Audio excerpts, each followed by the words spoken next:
agency procurement means you don't follow process, and then that's where issues of corruption comes in and all that. But on this issue, we're saying our local government must be developmental in approach. It must, at the same time, ensure that there is also compliance to the laws, to the constitution. Local government, I think in the main, is governed by three pieces of legislation. The Systems Act, the Structures Act, and the Finance... MFMA. Yes, the MFMA. So one local government, and it's highly regulated. Yes. I think that's another issue. It's highly regulated. This can be an advantage. It can also be a disadvantage in certain instances. But we think that we are not calling for the what is lowering of the standards. If anything, we're saying these pieces of legislation must help us to strengthen the governance. And the committee is also saying that accountability and oversight was found to be lacking in many areas of municipal operations. This includes legislative issues, oversight, and they were not able to also submit certain reports which are required. As I've said, that this sphere is highly regulated, and there's a number of things that they have to adhere to, and they are not in certain instances. So these 12 issues are issues that have been identified across all municipalities. There are municipal specific issues. I know when I saw him here, I know he's going to ask me, and please don't ask me today. We've got Dr. Fuma and Professor, and we've got the President of Southern. That's why we called them, so that I don't have to take difficult questions today. I was telling Titi the same thing. So, and then there's issues of national and provincial government support. Was found to be incorrectly applied in many instances where provincial and national government have been focused on monitoring and evaluating municipalities rather than providing support. So this is a kind of a big brother, big sister approach. When the province comes into the municipality, they ask you, why have you not done this? Why do you do this? Instead of saying, let's work together, let's plan together. So we also accept this advice, and we've since started to adopt a different approach, because usually, and I think Dr. Ifumadi, and by the way, Professor, he was minister, local government. Of course. Yes, and then he was ABC, so they have drafted this Yes, law. yes, And yes. what they were saying at the time was this government, provincial government support. But in most cases, people think when you say provincial, they are referring to COPTA and the NGO of COPTA. And that's why even the society, things don't work. I say the MEC of COPTA and all that. But when in fact the responsibility is provincial, every MEC, every premier must be able to explain what is it that their province is doing to provide support to municipalities, so that this is not just left to COPTA, because COPTA is just a department. It's not, in most cases, it's just a small department, because it does not even have a lot of resources, because it's a coordinating department, providing oversight. It's not the same thing. So it might not be properly structured to do that. And then there's an issue about the future of district municipalities in Gauteng, which the committee believes that it must be resolved in relation to their powers and functions. We've got the two in Gauteng, West Rand and City Bay. And we agree that we have to do that because they are not sustainable. And then the political stability to enhance development was a finding that indicated that municipal performance declined sharply when political instability was present. Here we must also look at how we regulate, monitor, and hold to account coalition governments or arrangements, because it seems this is going to be a permanent feature of our democracy. We've seen what it did in Swani, so we agree on this. And then on cooperative governance was found to be lacking in a manner that concentrated the efforts and resources of government to collectively build strong municipalities. The collaborative, community-centric developmental approach of the district development model should help us address this challenge. Okay, so for those that just cut the ENC broadcast now, because it says they can't hear him. Please speak to him. 1998 white paper has long been overtaken by movement that render the current model for municipalities unworkable. So this is a point we would have to take up further with SALGA, work with the ministers of finance and cooperative governance at the national level, because it means we are calling for the amendment of the laws.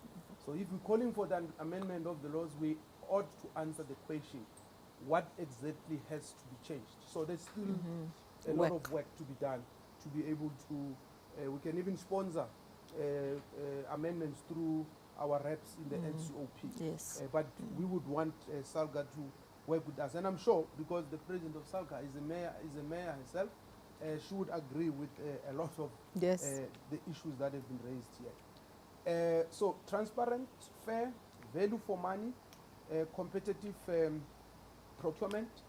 Here we're talking as well to ethics, relates to many problems. Many problems encountered in procurement and the tendering processes at municipalities. The rollout of the open tender system across all municipalities in the province should help address this. So one of the things we're saying is that we want to introduce an open tender system. We would like SALGA to support us to convince, because it's something we can't impose on municipalities. We must engage them. But we think there is no reason why municipalities and provincial government can't have an open tender system, and nothing must be hidden. That will help us to deal with a lot of issues, including irregular expenditure, wasteful expenditure, corruption, and moving fast. So in conclusion, Titi, I promised you that I'll finish in 10 minutes. I hope I'm still within 10 minutes. So that we have enough time with the panel. Today it's not our day, and that's why we didn't call a press conference, because we could have called a press conference, but we thought, what value will that bring? Because we'll just announce. But if we get colleagues who are not working in our space, but who have a better understanding, it will add value even to the public discourse. So the Committee of Inquiry was an exercise in soliciting an alternative view on how to resolve our many challenges at local government level. It served the purpose of confirming the validity of some of the current strategic work of the province, because there's also a trust deficit, isn't it, between us politicians and the public. So sometimes when we say we want to solve certain things, or when we say this is the correct, I mean the problem, we are not believed. TTs, we know this, and that's why in solving it, we should be open, and we should not be allergic to criticism, and we should be the first to admit when there's a problems, and we must also solve those problems, and that's what we want to do today. So the province has already started the process of implementing some of these findings. In fact, this report was given to us, Prof, when? 2 months, 3 months ago?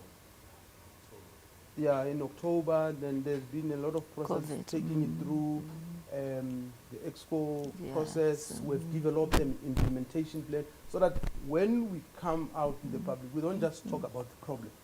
At some point, we must come back and say how far are we in resolving all these 12 issues that have been raised. This report is also assisting the province to set out a fresh approach to the incoming political leadership. As you know, there's local government elections in a few months' time. So those who will be coming, as part of their induction, Comrade President, we would advise that in our province, this becomes part of the package, and it becomes part of the lessons, and they don't repeat the same mistake Sure. as those who came before them. So, ladies and gentlemen, thank you very much. This is the report which the Committee of Inquiry under the able leadership of Professor Fowler has submitted, and we have accepted all the recommendations, Titi, including the ones that are saying we are not doing certain things, Yeah. because we are not about defending. Titi, you can take over your platform. Thank you very much. That is good.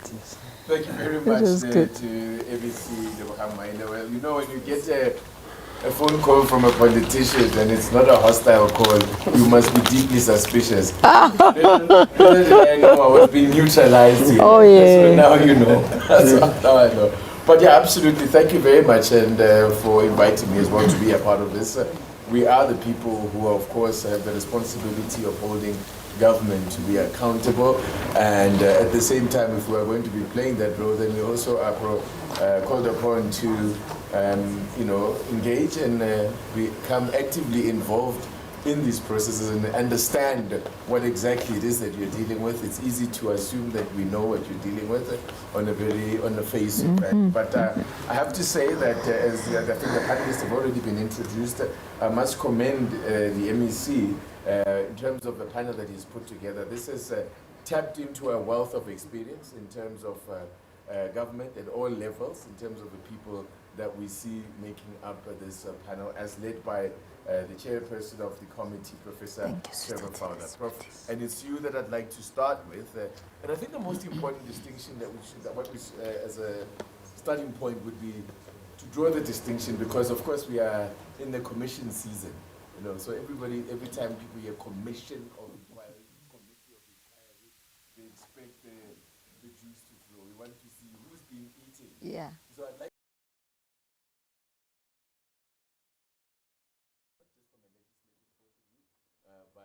from a systems and process point of view about the difference of work that you as a committee would have done versus that would have been done by a commission of inquiry headed up by a judge or an entire judge.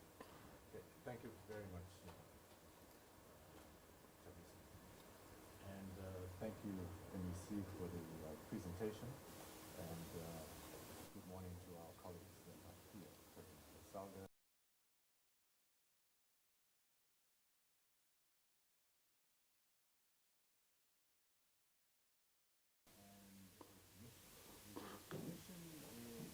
Mandated in the province by the previous, and there's also the powers that can be done by the MEC, but in this case it's a immediate issue.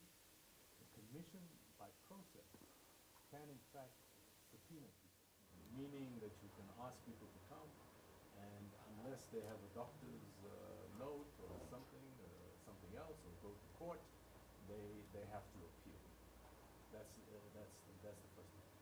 The second is that they can also subpoena documents, meaning that they can get documents from various institutions.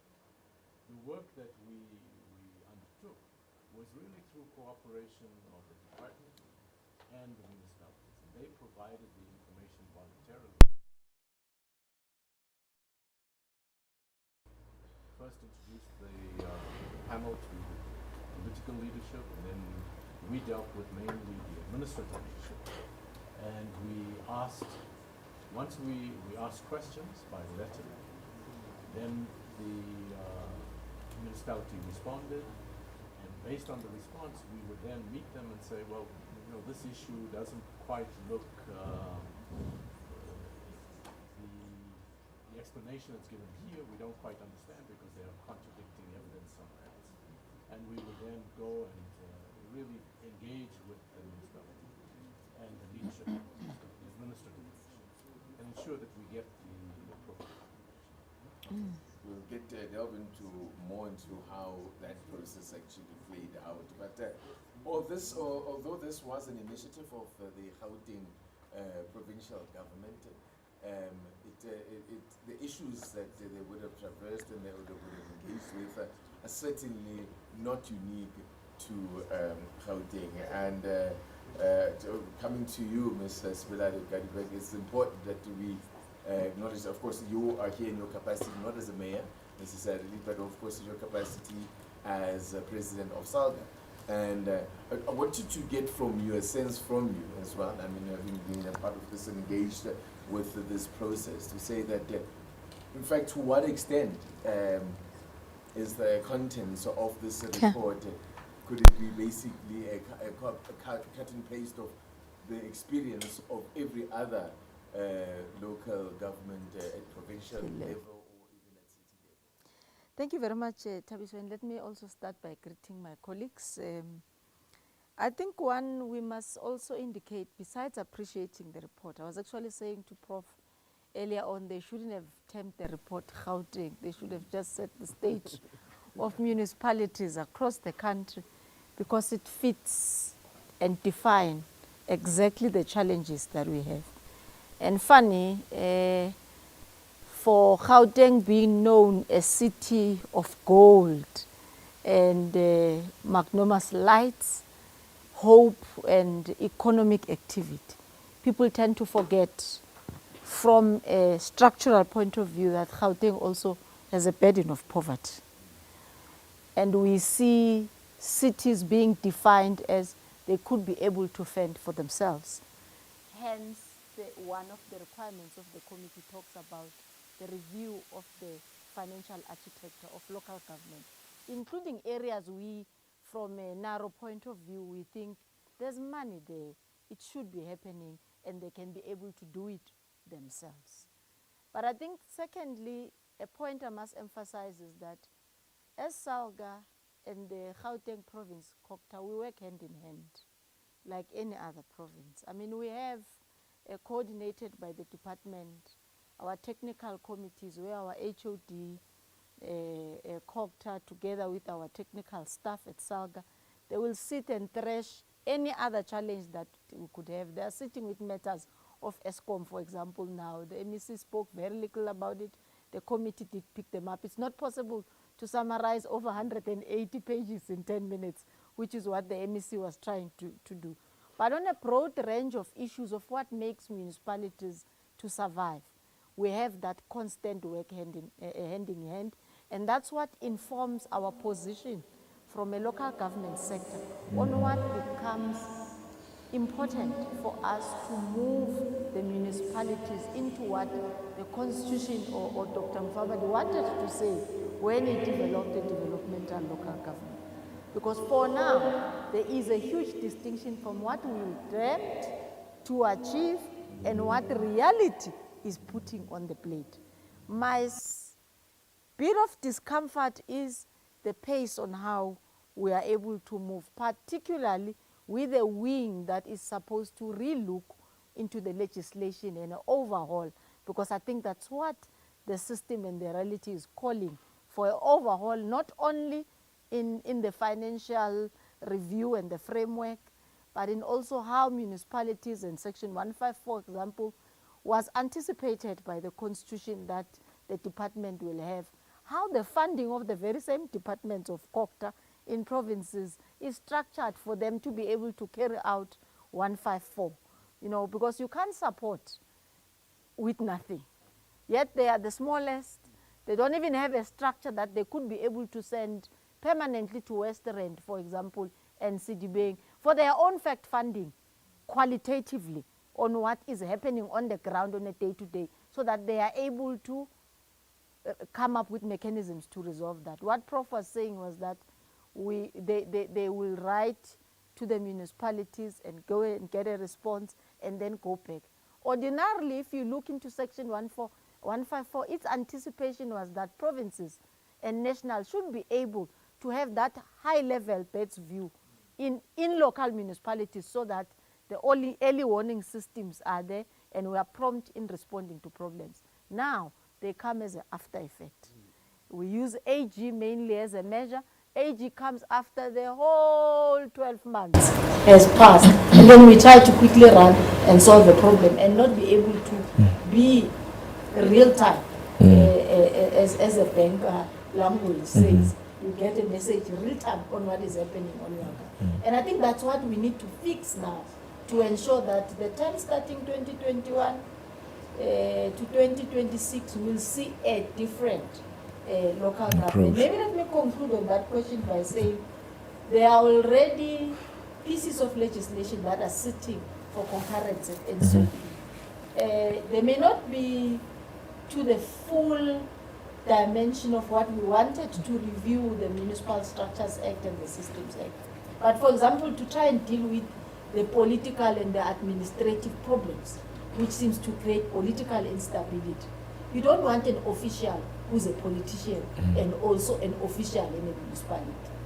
Okay, the MEC said we must not name, but I wouldn't name. But there's quite a number of examples where, and this is how we get to be judged harshly and correctly so, of course, by our communities. Because over the weekend, I am a regional chair. On Monday, I am a CFO.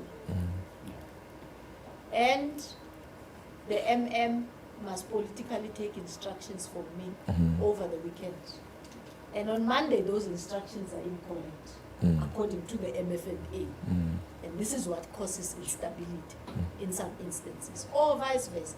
So we're saying to National Assembly, and they've passed it already, sitting at concurrence, official must be official. And we're giving them, those who have got political role, if passed only a year, to choose one of the two. But it can be. But also let's look into the design of councils themselves. Because political instability at municipalities is huge. The design sits with council.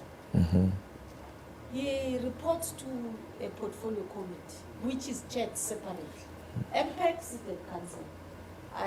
You are a ward councillor, you can be an MMC, you can also be a chair of MPEC in same council. So a player and a referee at the same time, you issue instructions to the executive of the administration to do some things as a body of council, but you also sit and say, as a body of council, we took this decision, was it right? Let's take it to MPEC. So you must now relook yourself, contrary to how SCOPA is structured. So even the systems of oversight in local government, there are lines which are flared, and there's quite a lot of overhaul that needs to be done. I think let me stop there. Okay. For now. All right, let's come to you, Dr. Mfumada. You sit there, of course, with the benefit of, or perhaps being the person with the most institutional memory here in terms of this sector of government, local government. And I wonder to what extent this process would have, allowed, for you to reflect, or what your reflections would be on maybe some of the shortcomings that you were able now to highlight, especially based on the fact that if one reflects on it, there's a lot of the issues that are raised within this report that have basically been, that were first identified at the advent of democracy when we came into a democratic dispensation. So if I could just get a high level sort of reflection on what those observations would be, having been somebody who was involved in the conceptualizing of a lot of this legislation and a lot of these processes that exist. Yeah, well, if you look at Section 7 of our Constitution, you will see a herald of our national thinking about local government in the post-apartheid South Africa, charging local government with two basic responsibilities, amongst others: the developmental responsibility and the responsibility to deliver basic services to the people. Now, when we talk about a system of government being developmental, you have to exactly to say to yourself, what do we need? A state is defined as developmental if its practitioners are developmental in their aspirations, but also if they are seen to be making the task of achieving developmental goals their day-to-day preoccupation. Now, I hear people saying this is a system which was conceptualized by perfectionists. Of course, you can't be modest in your aspirations and achieve great things if you are modest in your aspirations. What the government of Gauteng has done, it's what government must do from time to time. Because you will find that the system is intended to deliver certain things, but you don't always yield on the ground the things which you envisaged, which then tells you that there is something that you must look at. Therefore, the task of refining the system, it's a permanent work in progress. What we have just done is not a first. Professor Fowler will tell you that when this system of local government was 6 years old, we instituted a nationwide process of review, diagnostics, which resulted in us coming up with a nationwide coordinated project of support, which was time-bound, whereas indeed there is a constitutional obligation on the two spheres of government, national and provincial, to provide ongoing support to local government. So, in short, I am saying that conceptually we should think about a system as one that requires a periodic rethink. It requires a lot of introspection as well, so that what you are looking at is not just the objective conditions, are they favorable or not. Some of the instabilities that you are talking about are created by us.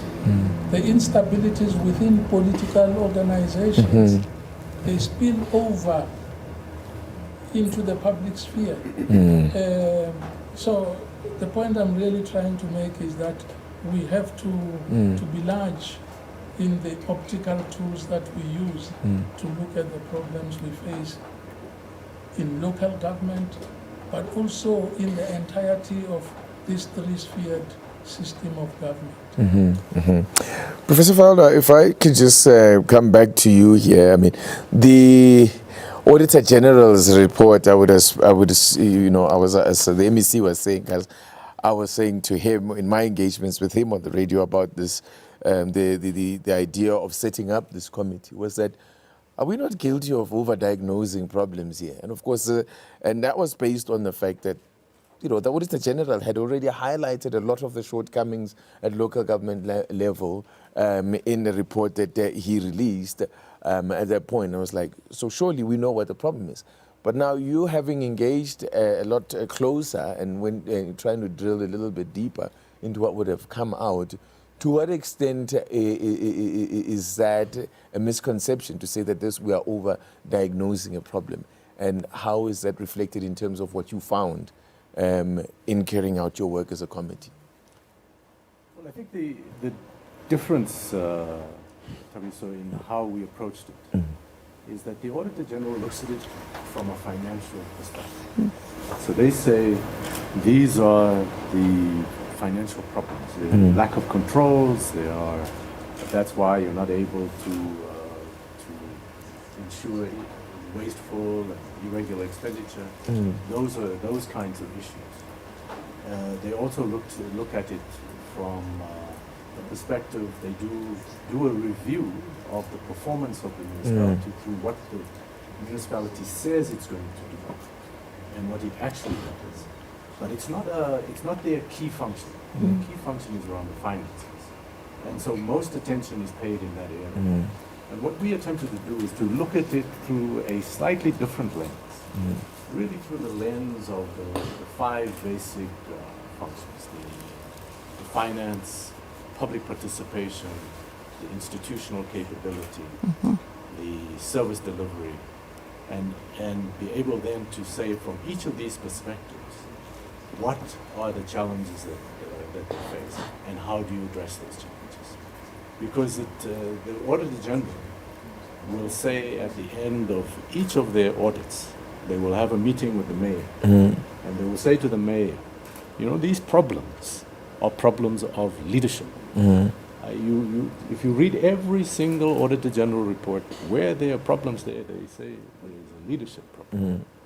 Now, in repeating the same story doesn't necessarily help the municipality to understand what the problem is and how do you address that problem. And the point that we were making about the vision, if the provincial departments that are there to support local government say, look, this is what we expect local governments to do, not just in terms of achieving the overall vision of the province, of economic transformation, etc.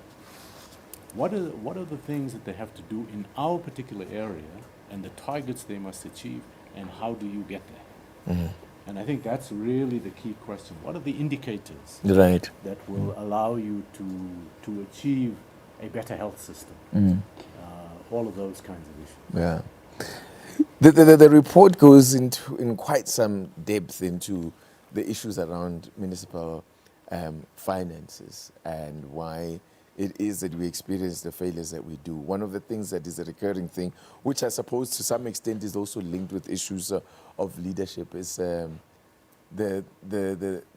lack of capacity in as far as skill, having the correct skills, presiding, particularly financial skills. That you will constantly have these issues that are raised by the Auditor General.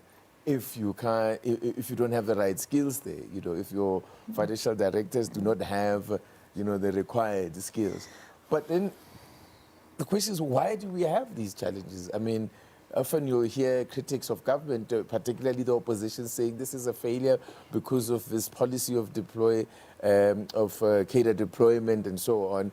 But that surely can't be true. It just seems to me that there is not a shortage of cadres with the right set of skills. So why can't they be deployed there? Or why is it that the right set of skills tend to end up where they are least needed? And I qualify that and put it in inverted commas in the sense that in the metros, you find that's where all the skills are, but that's where the challenges are least, if I can put it there in a rather clumsy way. But so why is that? I mean, and this one is for you, Dr. Mfumadu, or for you, let me see, in terms of why it is that we can't go and say, listen, your skills are much more needed at local, district municipality level, So that's where we will go and put it. Where do the challenges lie, even when it comes to the political leadership or whatever, the oversight? Why can't we get the people who have had experience at that? Why can't Professor Fowler be a mayor of a district municipality, for example? Tabiso, we are not, contrary to this fallacy, we are not a human resource rich country. True. We are not. You know where this country comes from. You know the devastation that was caused by the system of Bantu education in the country. So I'm saying we have to understand we are not a resource-rich country. But secondly, democracy is good, but it does not always give you a leader who is equipped with the necessary skills to discharge the obligations that befall them once they get into these positions. So once we understand that, we will then understand the immensity of the task that we face. I'm not suggesting, therefore, that we are fatally condemned to die as a nation. We need to orient our people to understand that governance is a knowledge-intensive undertaking, and therefore we must embrace the culture of lifelong learning. The culture of lifelong learning. And this is perhaps something we are not doing. You are right. People blame things on cadre development, and I mean deployment. It will be wrong to depoliticize these responsibilities, because we need leaders who are organic to the national project, who understand in strategic terms what it is that we are trying to do. But they must be paired with another set of leaders who are technically equipped to do what needs to be done in order to make this system deliver to the people.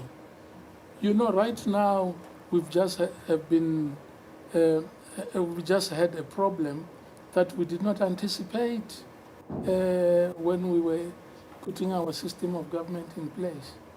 The pandemic, the coronavirus pandemic. Here is Professor Fowler. I don't know how our system of local government is being Equipped. or at least positioned to deal with this problem. This morning I was just reading some work that was done by medical historians. We don't have these modules in our universities. Yes. How are we going to recover from the devastation caused by coronavirus if we don't have virologists who can be mobilized by counselors to come and help us cope with the new task that we did not anticipate? So in other words, the skills that we are talking about, quite apart from the technical skills, you would have expected that political parties will fill into these positions people who have the experience of social mobilization, so that even if you personally do not have certain skills, you know within your local jurisdiction how to mobilize people who have such skills to augment you in areas where you have shortfalls. And that is that's the organizing responsibility of political incumbents. But who has sensitized these public representatives about the usefulness of some of the skills that some of them may well have of organizing and so on? They just see themselves as people who must put on ties like Come me to and council. Trevor, and put on spectacles and come and speak English in the chambers. When there is a whole resource within your own local jurisdiction which can be mobilized to help us navigate the challenges that we face within our jurisdictions. And I think, in addition, I agree with what Dr. Mfumadi is saying, but there are other factors. Because I know of few professionals who move from one municipality to the next, Of course. or from one Yes. department to the next, simply because sometimes it's because they are lazy, sometimes because of corruption. So you commit fraud here, You're charged, you you are rush. charged, you run away, and all that. So, and some of these people are highly educated, Qualified. or rather qualified. So it's not just the issue of skill, shortage of skill. There's a combination of factors, and your question is very relevant, but difficult as well, because unlike appointing public servants, municipal managers, CFOs, and all that, At least there you have an opportunity for people to apply. You can interview them, take them through a competency assessment. But you don't have that privilege with the Councillors. appointment of mayors Yeah. and MECs. True. So, True. so the fact that you are an MEC, it's not given that you understand what is it that you're supposed to do. There's that reality as well. Yeah. You know, I wanted, like, if we can now bring a conversation very to make it more specific to Gauteng. After all, that's what we are here about. So the Auditor General's report back in 2018 and 19 found that what was it? Out of the only one of the 11 municipalities could be categorized as being in good financial health. I mean, 1 out of 11 by any measure is a poor return. But to the point that you were making, that they took a very financial view. That's what the Auditor General's job is. Yeah. I wonder to what extent as well that also reflects. I mean, the fact is, it's always like this thing about how our departments tend to now celebrate clean audits. True. Because clean audits are just such a rarity. Yeah. But then those clean audits in and of themselves should not be the Measure. It's not the ultimate measure Yeah. of the success. And I wonder what the evidence told you of these. Maybe that's if you use the case of that one municipality that achieved, the level of good financial health in the interpretation of the Auditor General. To what extent that's also reflected when it comes to the level of service delivery in those communities. Are the two necessarily is a direct link in terms of if you have poor finances, then no, or if your financial management is not optimum, that it will also be reflected in the level of service delivery, and vice versa. I take the view that a clean audit is important from a compliance perspective. Yes. But we make the point that compliance doesn't mean that you are developmental. True. So you have to have a developmental perspective Exactly. and ensure that you are able to address the needs.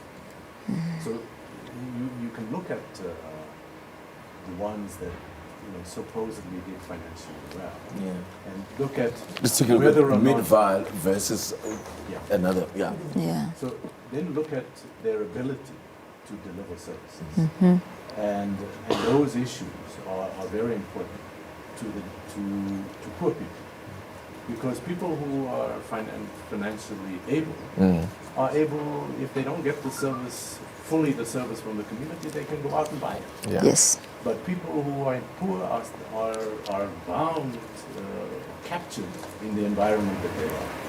And the question is, how do you link that to their ability to deliver services? So certainly Mid-Val, from a financial point of view, management point of view, are really quite effective. And they've got a number of developmental areas that they're doing. They're attracting some investment in the area. But the importance is, does it have an impact on the people, the poor people? And it varies from municipality.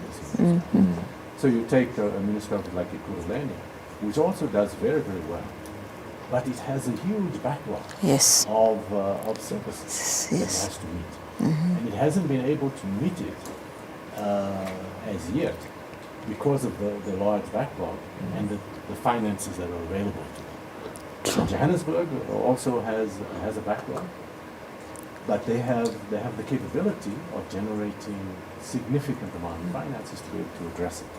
And those are the kinds of challenges that people don't understand when you're looking at the areas in this problem. So you can't compare Johannesburg with Ekurhuleni in many respects, because Johannesburg has 75% of all the corporate head offices in the country. The country is in here. Johannesburg.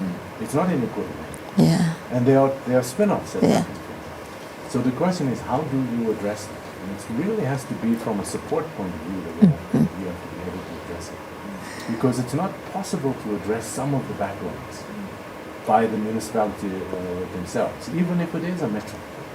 Right? But you take the metros, their financial capability, their institutional capability is far greater than the smaller municipalities. So if you take a situation with Mfuleni, for instance, which was not able to repair its the pump, etc., and raw sewage was going into the river, and that's the same river from which we get our drinking water, and they had to call in the army. But nobody looks back at in 2015 you could see this happening. But as early as in 1998, there was an economic decline. And was there sufficient economic support from the province to turn that around? So it's been a 20-year decline. They've lost all of their businesses. They've lost all of and it's largely because they were dependent on ISCO. And ISCO then employed 14,000 people. They now employ 2. Those 14,000 would support about 140,000 people. Right? So, and then there are businesses, downstream businesses from there that are there. So you have to look at the full context of how you get there. And that, I think, is where we're saying that the support from the province can't just be coughed at. It's got to be from the economic departments that are there. And you've been nodding vigorously there, President, because I would imagine these are things that resonate with you as somebody who's also a mayor of a municipality that would face a lot of the challenges that are faced by the smaller municipalities within Gauteng. Yeah, well, I think Dr. Mufamadi and the MEC were rather a bit candid to you about the issues of skills attraction. Local government doesn't pay. Very difficult to attract the skill that you want. It has a grading system. Assuming that the skill is out there, to Dr. Mufamadi's point. The smaller you are, the poorer you are. It's limited. Remain small and remain poor. A chartered accountant that is employed by the city of Johannesburg gets around 1.6, 1.7 market value of a salary. The one that would want to be appointed by Amatole district municipality will be getting far less than that, because Amatole is graded as Eastern Cape rural, and the grade is relatively free where municipalities sit in rural areas.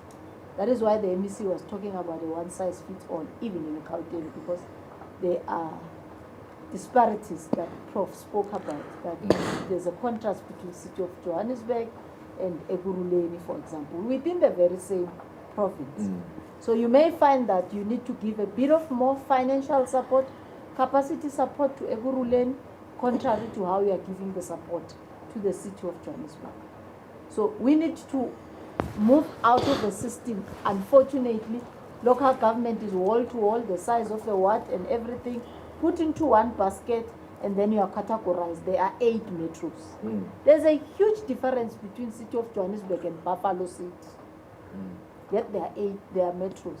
Mangaung now is under administration because it also faced the same economic decline and is unable to recover. So you then find the skill, even when you advertise into the external platform and call the world, come and assist me. You receive 11 applications, you know, and you look into these, 5 of them are interns at a particular local department or something, and you will re-advertise and re-advertise and re-advertise again. I've experienced it personally in a municipality where I'm at, which is the biggest in Limpopo. Now, that's the first part. So it may want us at a broader level just deal with this one-size-fits-all approach. But second, Prof did speak, and the MEC did touch on it strongly, the issue of ensuring that the capacity, in fact, and Dr. Mufamadi did touch on that. How do you design the capacity that is meant to have a person who's developmental, outwardly link all the key aspects of what makes a municipality? Is a municipality which is strong in its agricultural base, for example, its TVET, exclusively dealing with agricultural training to enhance the market so that the municipality grow. So there's a bit of some disjuncture that we need to align far even beyond what municipal or outside the municipal boundary itself or the municipal legislated area, but to ensure that it enhances the area that the municipality operates under and ensures that it becomes developmental.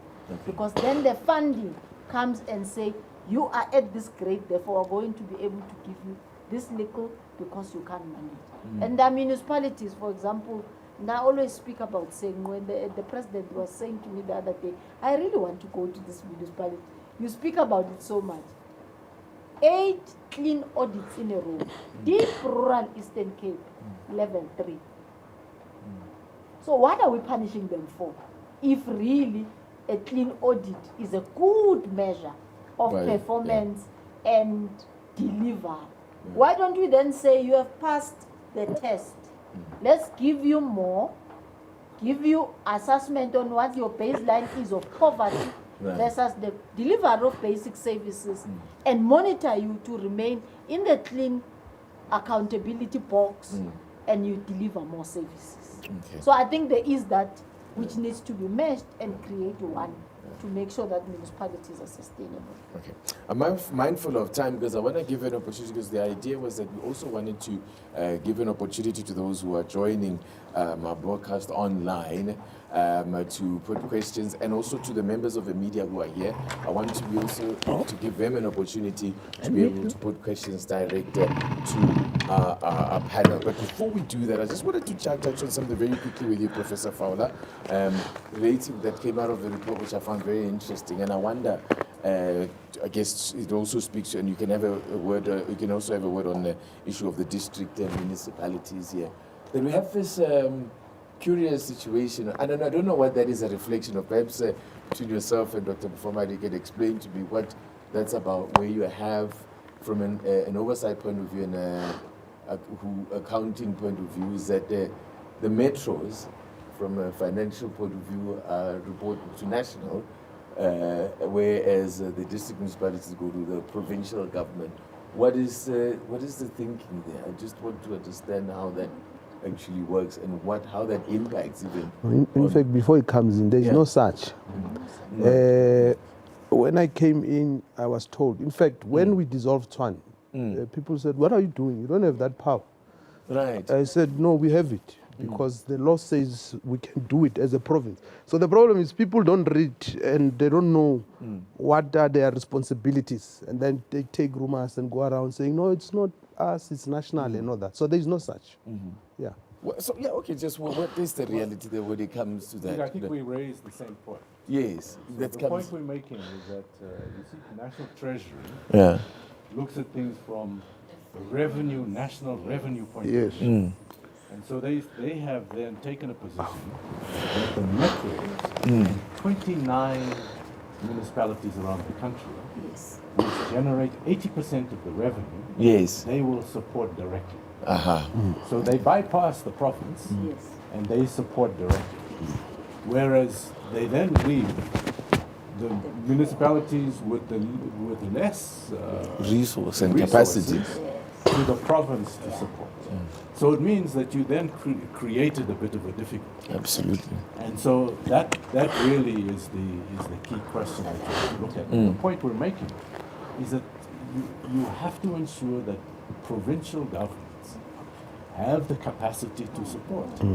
They have the research capability, they have that capacity. And Treasury, which has now taken that responsibility, needs to ensure that they make sure the resources are available to the provinces to provide that support. Because constitutionally, the only people that can intervene is the province. National can't intervene into a municipality. It's a province that must intervene. National, no matter what it wants to do, has to go to the MEC. If they want to do something in Fulani, they've got to go to the MEC and say, please intervene here.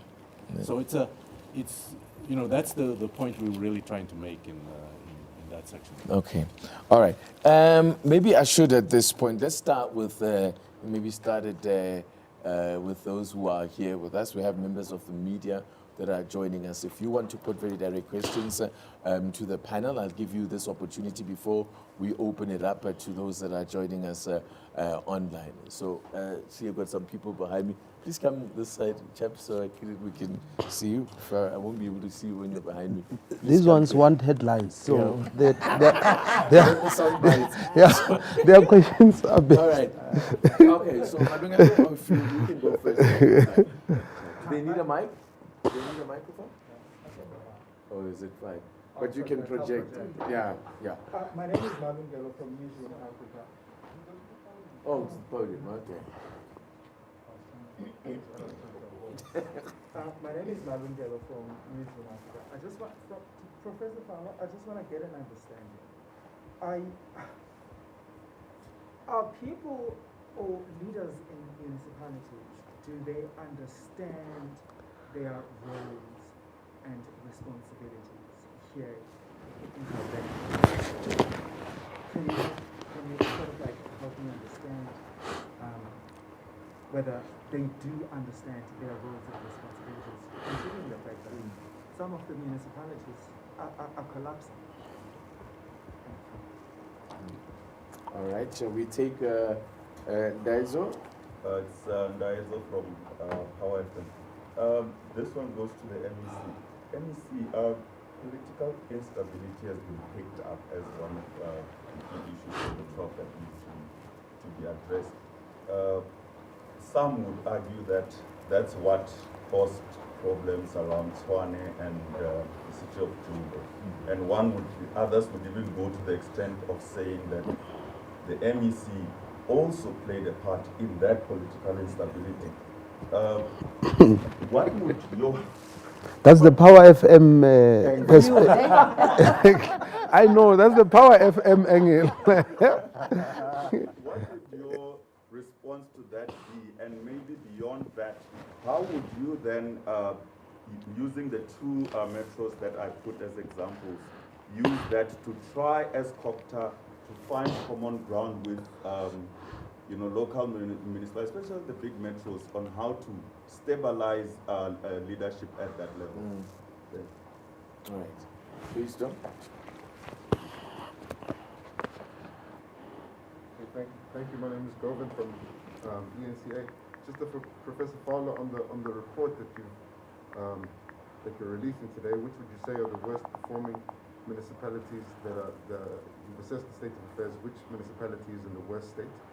Which municipality is in the best state? And then I want to know if there's any municipality within Gauteng that the others should be looking to emulate in the way that they conduct their business.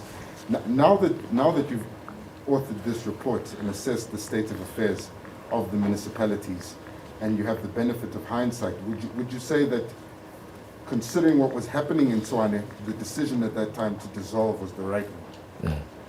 Absolutely. And then, President Kadimeng, you were talking about the conflation between the political office bearer and the municipal office bearer, and you made reference to legislation, I believe, which you said would address this. Do we currently have legislation that's about to be passed which would preclude political office bearers from holding those government positions? Or as the president of SALGA, is that something that you're campaigning for within our democracy?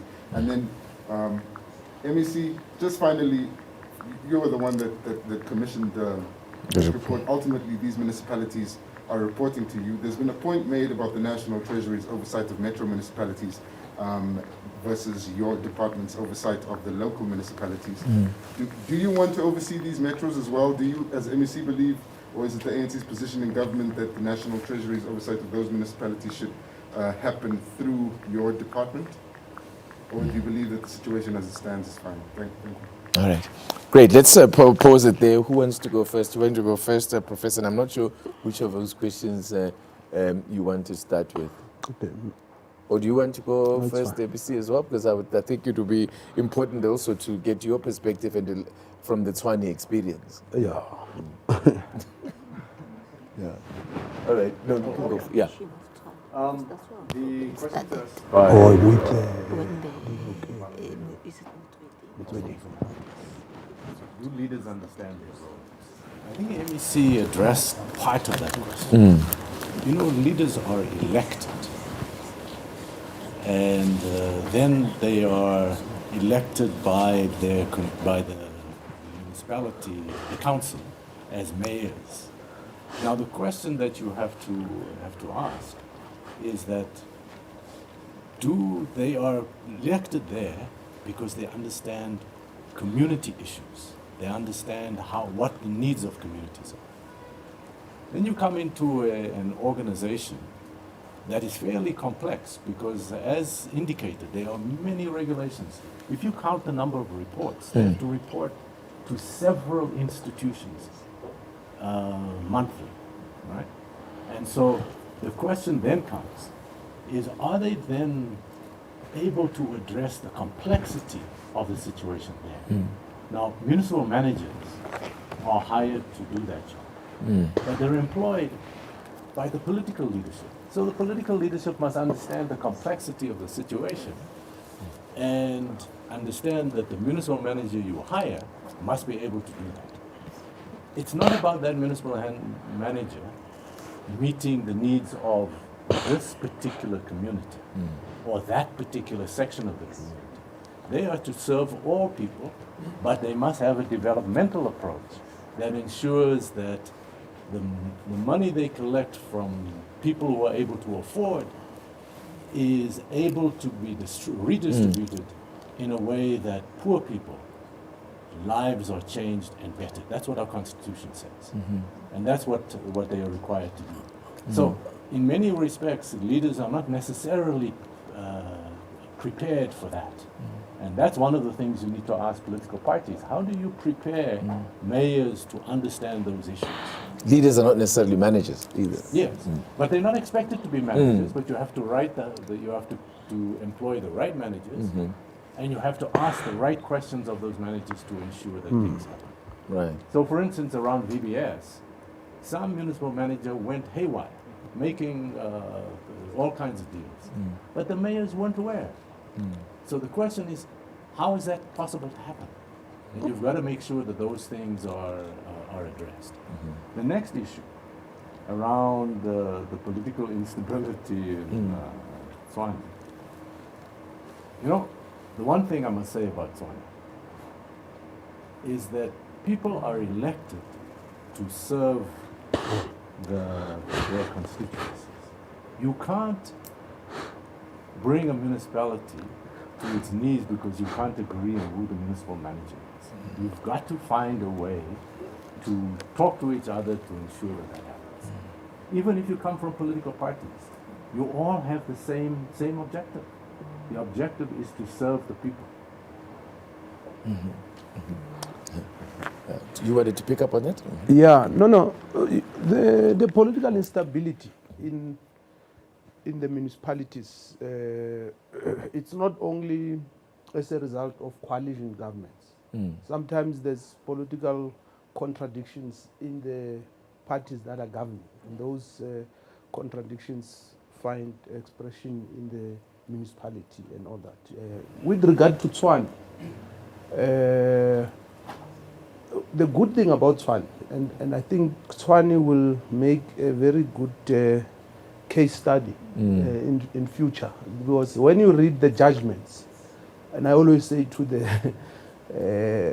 to our critics, read the judgments, because the judges, at least they're not in our space, and there is nowhere in the judgments. Remember, there's been about 3 judgments, so there is nowhere where they say the MEC has caused political instability or the provincial government, or we're not supposed to do this or that. In fact, the reason why we went to the Supreme Court of Appeal is because the High Court said there is instances where the municipality did not exercise its executive responsibility, and they cite, I think, 2.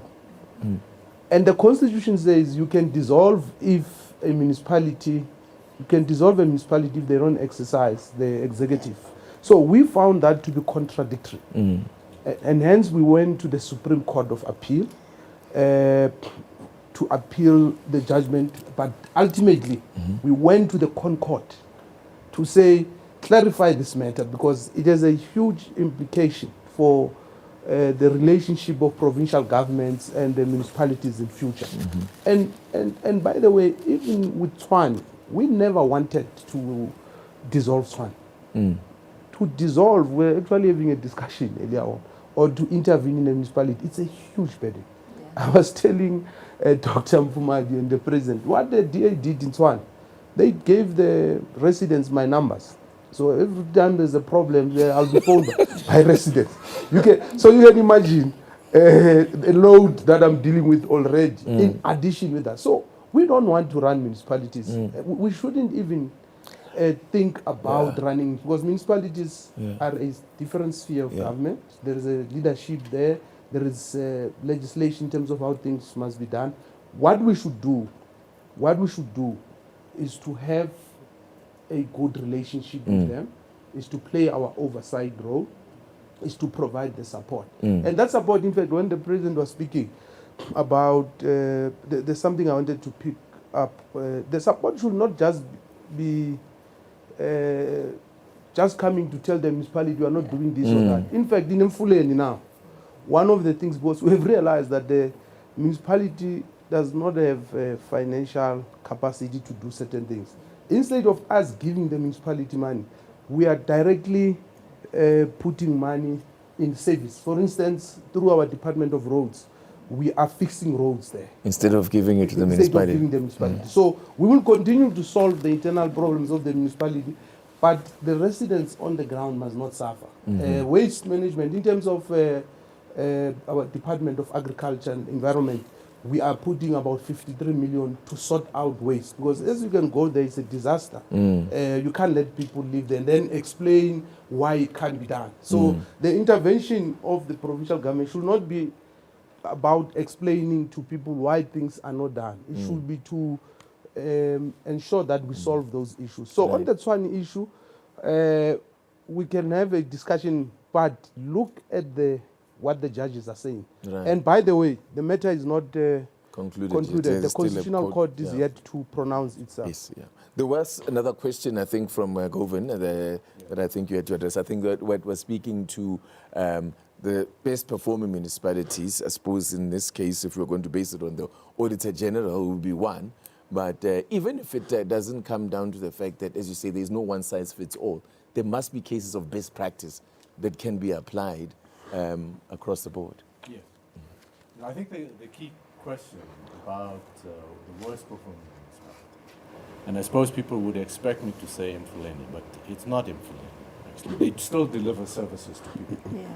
It is in fact a municipality that is in a situation not of their own making. It's a municipality called Rand West. It is a municipality which was Randfontein and Western area that were amalgamated together. The amount of money that were given for the amalgamation wasn't adequate to address their problems. So as a consequence, they have serious problems now because there's demands that they must pay salaries at a much higher level. There was a 5-week strike, there were no services for those 5 weeks. Sorry, higher level because of the regrading. Because of the regrading. So two municipalities then became a higher grade, so therefore they had to pay more salary. Higher grade with less resources. With less resources. Or without an allocation of the commensurate resources. Does that happen in municipality as well? And so that is it's not really of their own making. Sure. They're having serious problems in that area. Then in terms of best municipality, it's very difficult to say which one is the best, because it depends on what you are measuring. Exactly. If you're measuring just the management of it and having municipal managers in place, etc., you probably would say Midvaal. But then there are areas like Ekurhuleni, which also is a huge municipality, but financially they are doing fairly well. Just in this year, 2021, where they may go into a deficit. And they specifically do very well on public participation. Or if you take the city of Johannesburg, which financially has been doing is doing okay, they have the best performance management system that you could learn from in other municipalities. So you can't just take one aspect. It's really about, if you look at the various aspects there are of different municipalities. Tshwane has been very difficult to measure because of the current situation, but historically they have also been performed fairly well in certain areas. But there are some areas where it has declined. Yeah. Maybe just a quick one. As about the National Treasury, look, we are a unitary state. So that's the starting point, meaning we don't have a problem with national government coming to the province, intervening. We are working with them, in fact. So that issue doesn't arise for us. If they are here, even better. Right. Because they are bringing resources, skills, and all other things. But it shouldn't be skewed, the assistance. It must be spread across the country. But the issue that arises, though, is that you see, if we have got a fragmented system of support, Yes. then things will not come right. Absolutely. So if you've got COPTA as a national department, Right. that is a point agency for support that comes from national government. COPTA should be able, on the basis of evidence, to say this is a group of municipalities across the country which must get this kind of support. The resources for providing this kind of support can be found within the departments nationally that are either in this cluster, or you just identify them as relevant municipalities in respect of the particular function for which municipalities require support, right? And then they interact with provincial government. You will actually find that that also becomes a basis on which they reorganize themselves. Because as you say, nominally they've got a responsibility to support. Are they organized in such a way that they can actually effectively provide that support? So there is a lot of coordination that must happen. Right. In some cases, it ought to be possible for Durban municipality to support a smaller municipality in KwaZulu-Natal that requires some type of support, which... If we are that unitary state, why not? That's Yeah, right. in fact, That's right. in fact, Doctor, I remember talking to... it's very important to that point. the people of Buffalo City. That is the second largest township in Tanzania. After Soweto. Yeah. It took Johannesburg a very short space of time to tar all the streets and roads in Soweto. Yeah. I go to Tanzania on the occasion of the funeral of Paxman Katlan. Tanzania looked exactly like the Tanzania I was in 1981. So I say, but get together with Johannesburg, because if we make a dent here, second largest township in the country, this is how you touch the lives of the people. Right. Yeah, so I'm saying that this silo mentality, doesn't either have vertically or horizontally, and we don't a drawback. Yeah, one would think we also don't have the privilege of being able to operate like that, because of the skills deficit that you spoke of before. If we had an equal distribution of capacity and resources, perhaps you could. But you wanted to add something. And I think the metros have got, better, because they can pay more. So they are better capacitated. And in fact, what Dr. Mfumadi is saying, we are already activating it now in Mfuleni, because we have come to the realization that you've got management that is sabotaging the intervention. So we thought, why not just bring Johannesburg and Ekurhuleni? Because Ekurhuleni, they're doing well in terms of revenue generation. Let's bring that capacity.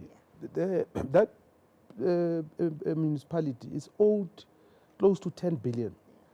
They owe SCOM and Rand Water just above 4 billion. So it means if they were to collect, they are not a municipality that is in distress. But because there are no systems, there's inefficiencies, we are not able to collect what is owed to the municipality. So that point that Dr. Mfumad is raising, I think is very important. And unfortunately, we don't have to wait for the municipality to collapse in order to ask another municipality to intervene. We need to be able to have what we call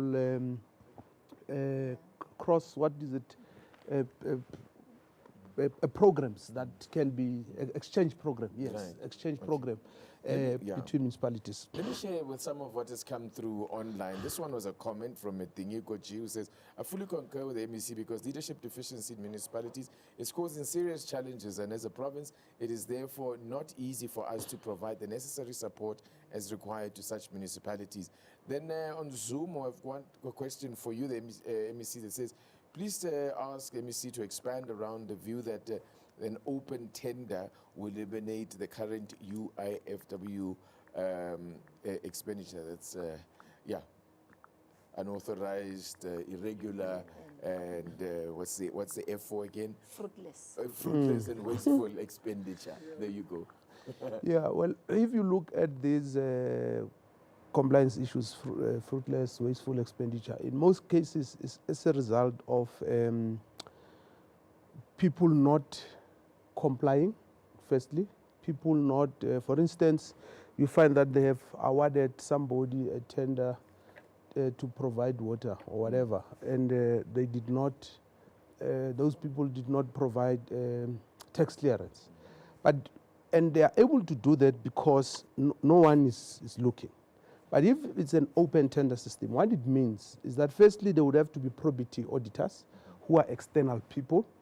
And secondly, the public will be allowed to come and participate in the process, or to rather, not necessarily participate, but to observe, you know.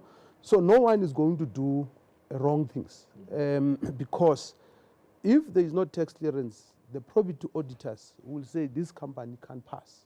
And we're not saying it would be a panacea to the problems, but it will go a long way in making sure that there is accountability, there is transparency, and in fact, the law, the constitution, dictates that there must be transparency when you deal with supply chain issues, there must be accountability, there must be fairness, it must be effective, it must be competitive. So introducing this system will basically help us get towards dealing with these principles that are enshrined in the Constitution. But of course, Tabiso, assuming that our communities will also be matured, because you call me to observe, at gunpoint I ran with a box. That has got the it might create other problems. Yes, no, it has happened. I mean, in Limpopo we had a box of a school feeding tender. So you assume that all pieces will sit where they are supposed to be, and you'll have an outcome. Right. I like how the MEC puts it, that he's not saying it's a panacea. It will solve and resolve maybe the transparency, the fairness issue, but it may create other problems. And then you will say to him, why are you opening it? Because now you have to hire bodyguards to guard the box and whatever, it's a most of money and whatever. So we need collaboration. That's what local government needs. Everybody, including the community, they must play their part to make a municipality workable. It's one of the yes. I just wanted to add one thing on Tshwane, and I think all of us need to. Prof said to basically go back and do what the MEC is saying. We're looking at Tshwane's problem right at the end, not where they started. Right. Amalgamation was the biggest problem of Tshwane. Let me stop it there. I wanted to ask, though, on the issue of Tshwane, and I want to understand, why, as a ratepayer in Tshwane, should the theatrics that happen in council chambers affect services to me, Why should it make a difference? Yes, in terms of the allocation of money that is spent on my particular area, there may be a direct result of those discussions and debates that happen in council. But at an operational level, the fact that the mayor has been removed or there's a new mayor that voted in shouldn't change whether my dustbin gets collected or not. And I wonder whether that comes, ideally, of course, in an ideal world. Yes. Yeah. But why is it that You know it why? does Because not? we are And this whole thing legislated. of professionalization of the public sector, I wonder whether that would make a difference. What does it speak to it? I mean, I wonder what you found, and let me see, you can also Yeah, weigh in. you know why, and the panel members will add. If you look at the local government legislative architecture, it says the municipality, I mean the council, sorry, council, not the municipality, council, meaning councillors, Yes. are a legislative and in fact the executive and legislative authority lies with them, with council. So why it will affect you is that council must pass the budgets, council must receive reports and all that. So some of the things can be done by the municipal manager and his or her team without the council having to resolve those issues. It is actually illegal Yes.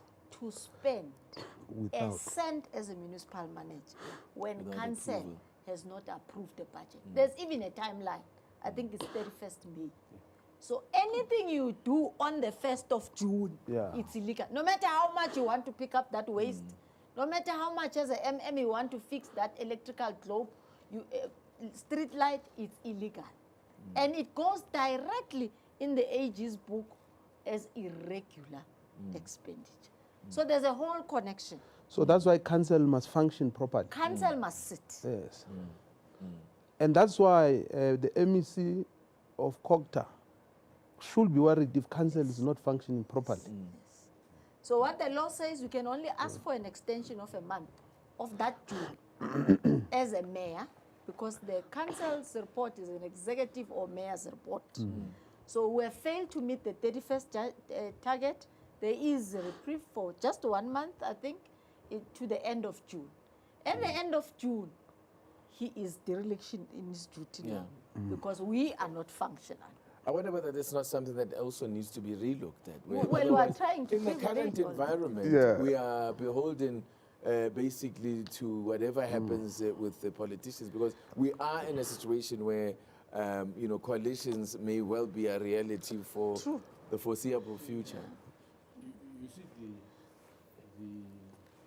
the Constitution is the one that created that. Yes. But you must understand the reason it was there is that you are dealing with tiny municipalities that may only have 10 councillors.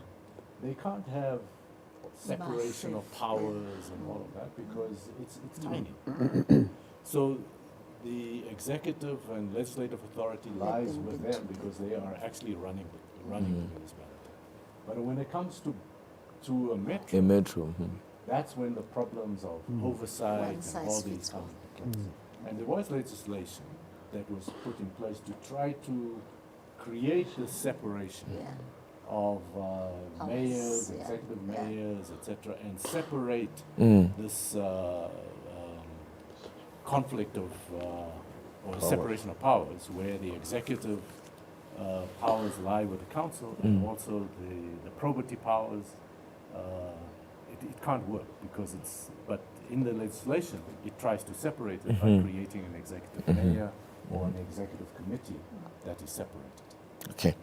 This is an important one as we draw to a close, and I'm hoping that those that asked questions were covered, and maybe I'll just give two more opportunities if there is somebody who wanted to add something. But this was an important point, maybe which we can reserve for last. And this was also one that came through online saying, can the panel reflect on the new phenomenon of what I refer to as over-investigation, which I think is what I refer to as over-diagnosis of issues. And it says, because the AG will audit, which may be tantamount to investigations, and find wrongdoing. But instead of corrective measures, municipalities will duplicate resources without remedies. So before I get a conclude, because I think that is a kind of a good point in which to wrap up the conversation.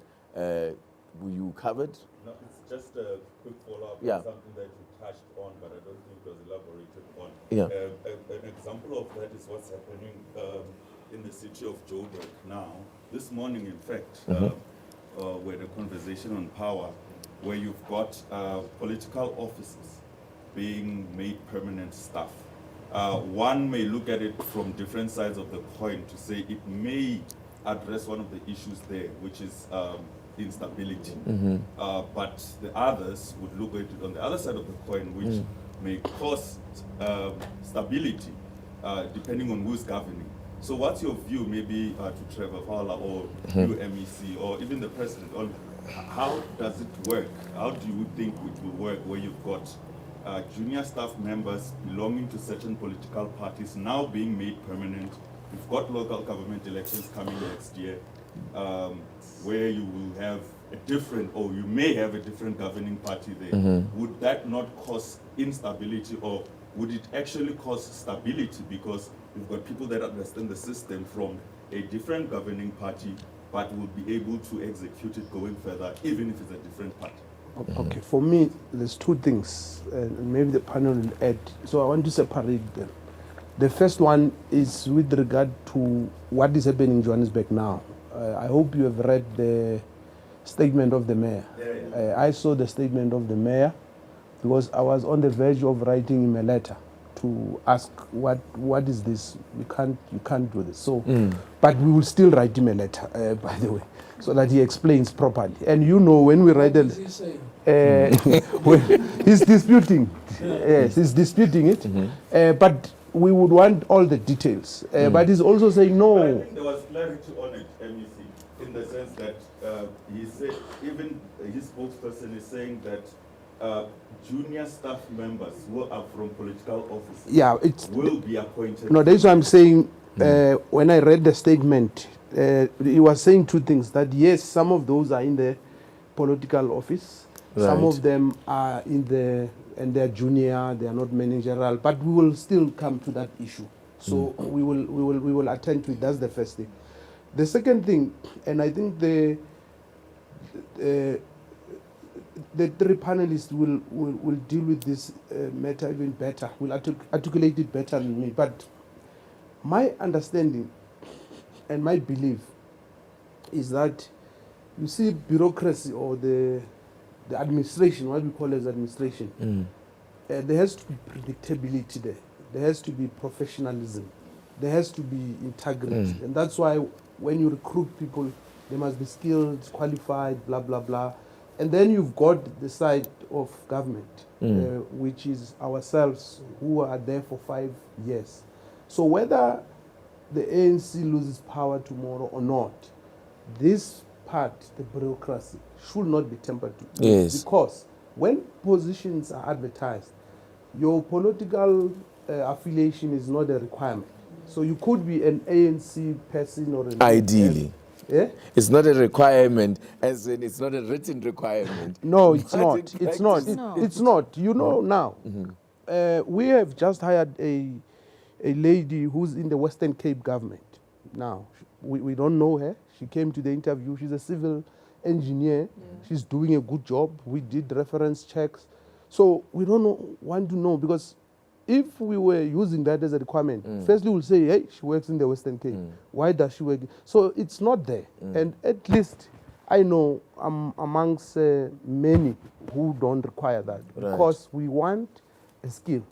We want to deliver. We will not be able to deliver if we are just going to bring our friends into government. It doesn't work that way. In fact, that will take us out of power. If we're serious about remaining in power, it means we must be competent, we must deliver, and we must prove the public wrong. So we can't do it if we're going to bring our friends. All right, let's do it this way. Governor, I'll give you an opportunity finally, and then what I'll do is that I'll get all of you to do your concluding remarks. There was another. Okay, sorry, I didn't see you there. The lights are so.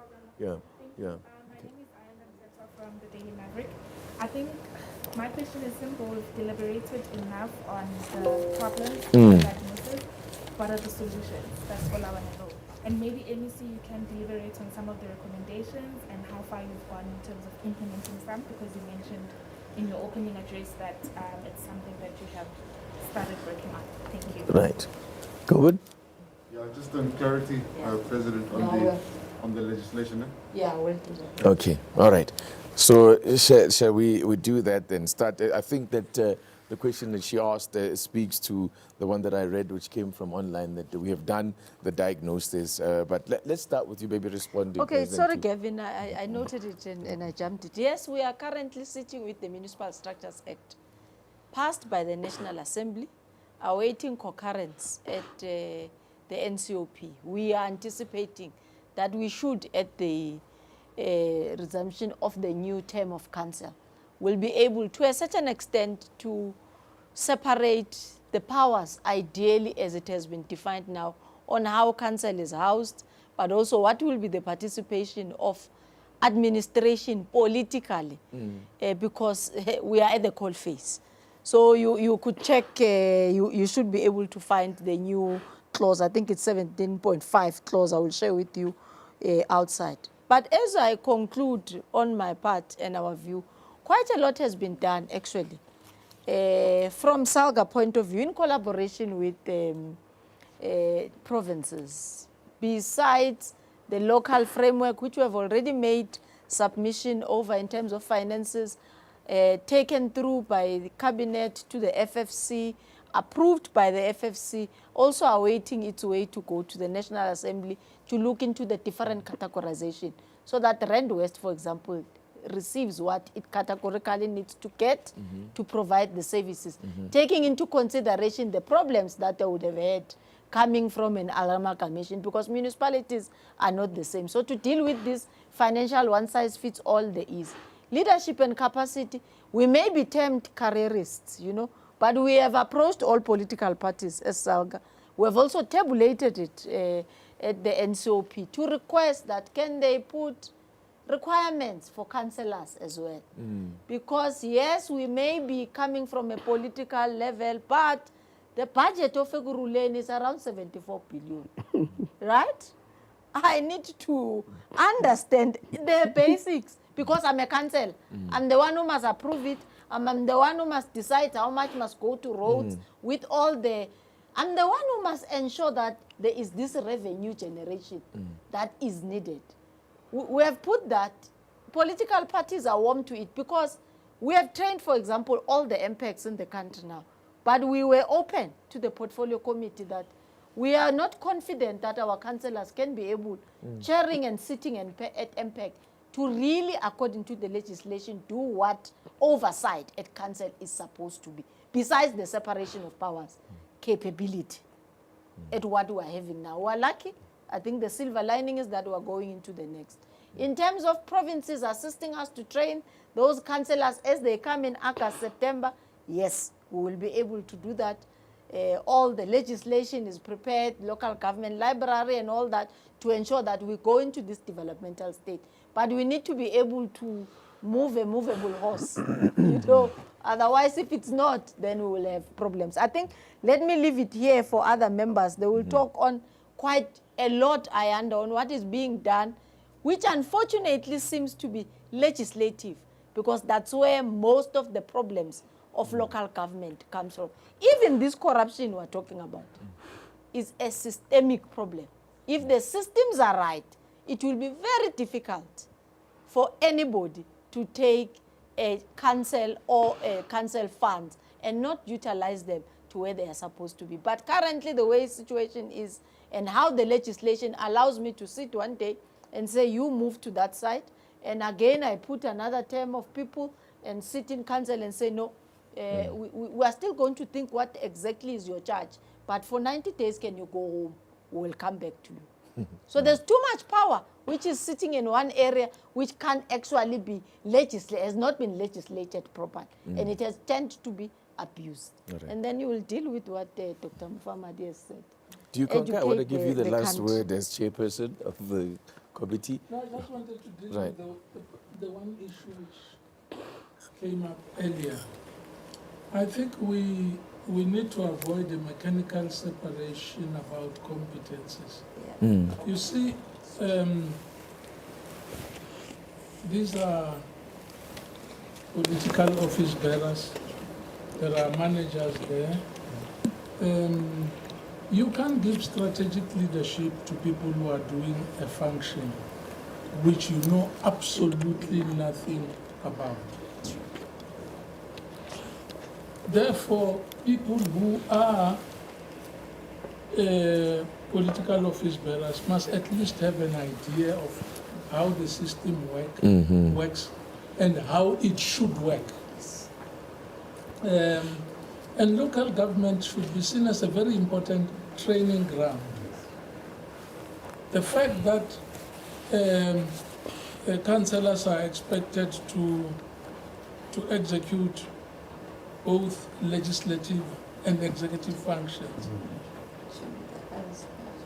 that is really the best opportunity for training people who can either go one day into administration or into other spheres of government, either on the side of the executive or the legislative side. As I was saying, we are not a country which is endowed with excessive skills. human resources. And we should not go about it as if things can just work on the basis of separate tracks all the way from the ground upwards. So it's important to have this nuance in mind when we are looking at what can work for us. Okay, thank you very much for that. Yeah, over to you, the chairperson. I think the point that I wanted to address about the question that came in online about whether we are just investigating. No, in fact, with each one of the challenges, we make recommendations. So, for example, in Tshwane, there are no ward committees. Yet in every other municipality, there are ward committees. And that has been the case for 3 years. So we're saying the province must find a way to ensure that there are ward committees, because people are being denied their democratic participation. It's an important issue. Unfunded budgets. Yes. Unfunded budgets are passed by councils. And councils, it's illegal for them to do it. And Yet it keeps happening, it's a recurring thing. It keeps happening. The province sends them letters, say this is illegal, but we have to find a solution for it. Around tariffs, the capacity perhaps to develop the correct tariffs are not there, and we need support for tariff modeling and how rates should be set up, etc. Some of those are quite complex things. So, for instance, in Johannesburg, they don't really determine the tariffs around, the rates. They bring in experts to assist them in that regard, because it's an expert requirement. So we make recommendations around all of them. And the only way to address this is we've got to ensure that everybody takes the responsibility to do that. Communities must take the responsibility to hold councils accountable. The councillors must make sure that they hold the administration accountable, and the city managers must make sure they ensure that these things happen. So everybody has their responsibilities, and if we work collectively, we can improve the way the delivery of in municipalities, and we can improve service delivery in the province quite significantly. Thank you. Let me see if I can let you have the final word. You have been presented with a report now. I know there's a timetable set out as well in terms of how you are going to implement and that sort of thing. I would imagine there are amongst the recommendations low-hanging fruit in terms of where your starting point would be. Just talk to us about the approach then, and to speak to the point of the question that was asked about, we have diagnosed and diagnosed again. Where to now? This point about diagnosing, you know, I think we're sitting with scholars of Marxism, so they will tell you that the conditions we live in are not static, and we also don't choose under which conditions we want to find ourselves in. We have to always understand these conditions. So that is why it is important that from time to time we seek to understand the nature of the problem. Sometimes we want to deal with issues without understanding and doing that proper diagnosis. So every municipality is unique. And some of these problems, though sometimes they appear the same, but they evolve, they take different shapes and all that. So it is important that when you have a responsibility, before you take decisions, before you make a determination, you understand the nature of the issue you are dealing with. Otherwise, tomorrow we'll be saying we don't know why this or that. We can't when we have been given a responsibility, which is a privilege to lead our people. So we're doing that because we understand that we don't have a privilege of being reckless. So we have to be sure of all these issues that we're dealing with. So that's one of the issues. But also you have a lot of laws, especially in the local government space.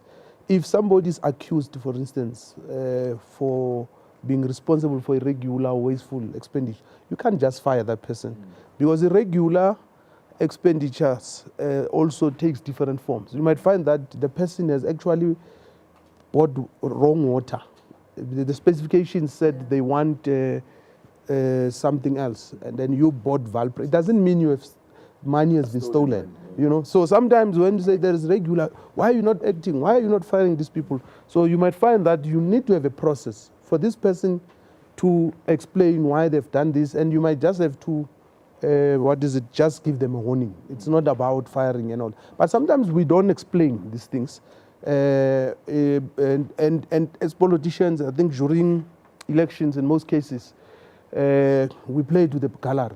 These ones have a regular expenditure of this, wasteful, but you don't explain them in context, and it creates an impression. But I'm not saying there are no wrong things that are happening. There's a lot of wrong things. I'm in government. I mean, we see them every day. There's a fellow we had to fire in 5 days without following disciplinary hearings, because he had done so much damage that, in the eyes of the public, we would be unforgiven if we didn't act against that fellow.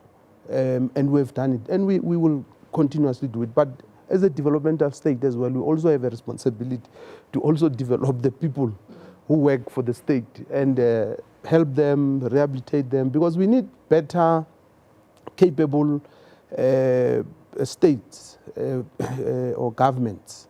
And in this case, I'm referring to the different spheres and all that. If we are to solve these problems, because otherwise, Tabiso, if we don't, we are going to end up like many other countries I can't mention who are in terrible states. So I have hope, because I always say it seems this is a struggle between the good and the bad people. So the good people must stay the course, must fight hard and be relentless, because they are doing a good thing. And I want to believe that we are part of the good people, all of us who are here. So we must fight against the bad people. Thank you very much. Thank you so much, ABC, and to the panel in this entirety.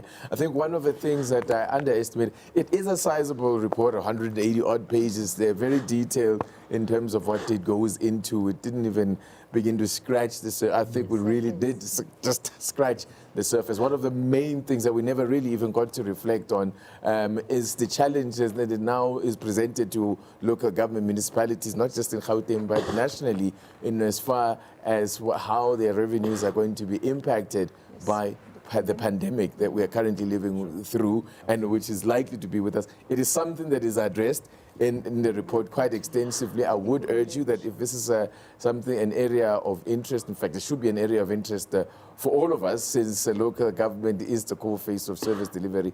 Our lives are impacted more by what is done at local government level than what happens in Cape Town at Parliament and so forth. So I would urge that people do take the opportunity to at least, there will be sections that you can read up on and see what the thinking is and what the recommendations of the panel is. So once again, thank you so much to our panelists. Thank you to the chairperson here, and to you who have stayed with us for this period. Thank you so much. It was long, eh? Yeah? It was long. not that bad. Almost 2 hours. Yeah. Not It was bad. almost Thank you 2 hours, very yeah. much, Prof. Thank you. Yeah. Thank you very much. Thank you. Thanks, Titi. Thank you so much. Thank you. so Don't much. forget Emisi. your mind, Yeah. so it's Yeah. falling. Yeah. Hey, I already try.